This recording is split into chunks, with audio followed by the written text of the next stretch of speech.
Nós conquistamos na vida, invariavelmente, aquilo de que nós mais necessitamos.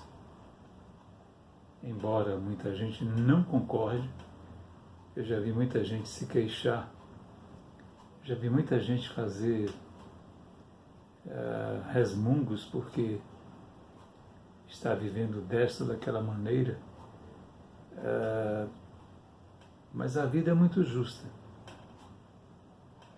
Nós somos o reflexo das nossas escolhas, nós somos o reflexo das nossas atitudes no presente momento e, quiçá, de vidas passadas. Eu também não acho a vida fácil. Eu tenho dito aqui, vou repetir mais uma vez,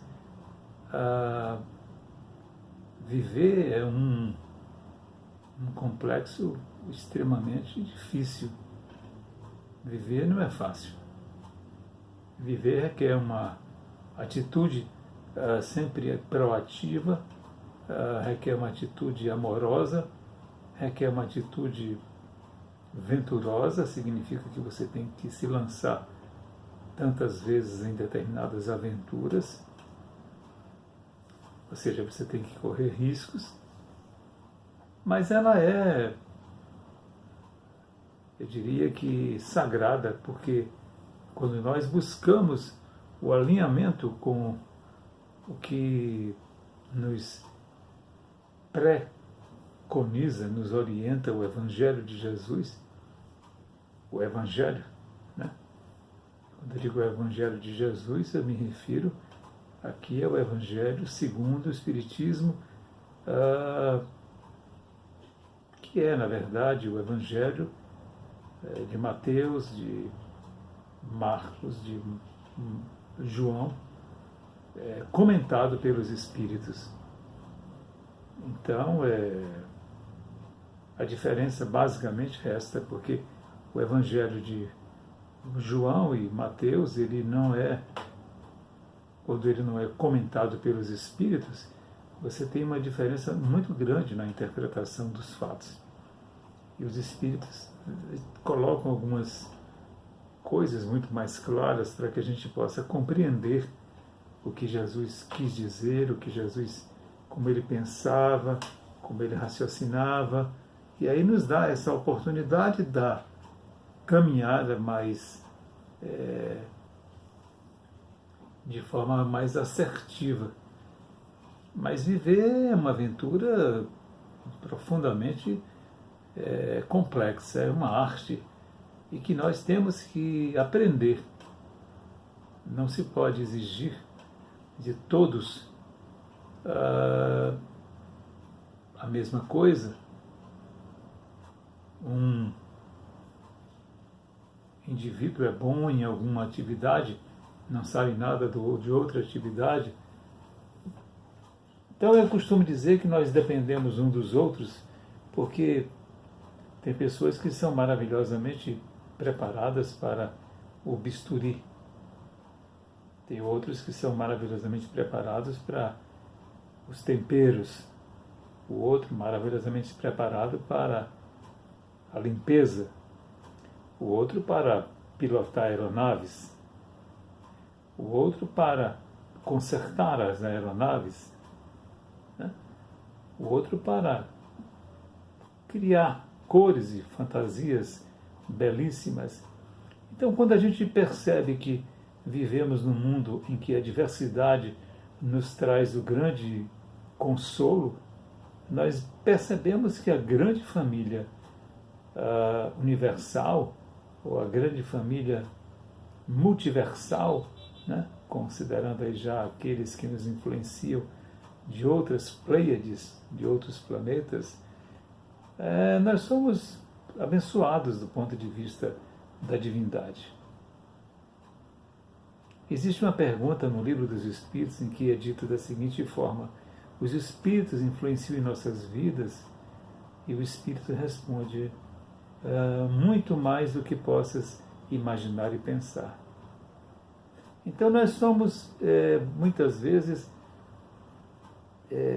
direcionados para determinadas tarefas, para determinadas questões, por uma mão invisível que nos encaminha a exatamente esses irmãos que convivem conosco e que sabem o que é melhor para nós.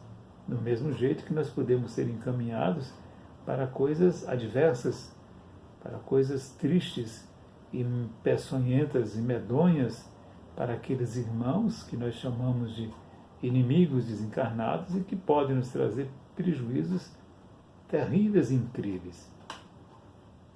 Então devemos estar sempre atentos. A doutrina dos Espíritos nos explica, e a gente aprende com o estudo e com a prática, que nós devemos estar sempre atentos aos nossos pensamentos. Quando é que um pensamento é seu, ou quando é que um pensamento é de um espírito? Essa é uma das perguntas.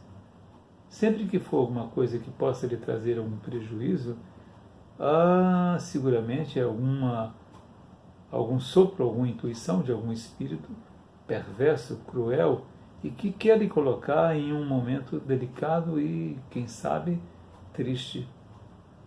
E quem sabe mais um pouco, não queira lhe levar a cabo do ponto de vista da sua encarnação. Sim, tirar a sua vida, é isso que eu estou dizendo mesmo. Então nós temos que ter essa compreensão mais profunda, não é?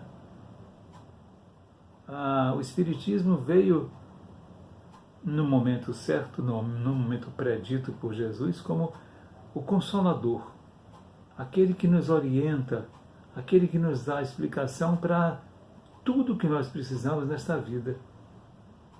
E é fantástico, é curioso, porque nós, estudando o Espiritismo, nós temos respostas para todas as questões que a gente necessita.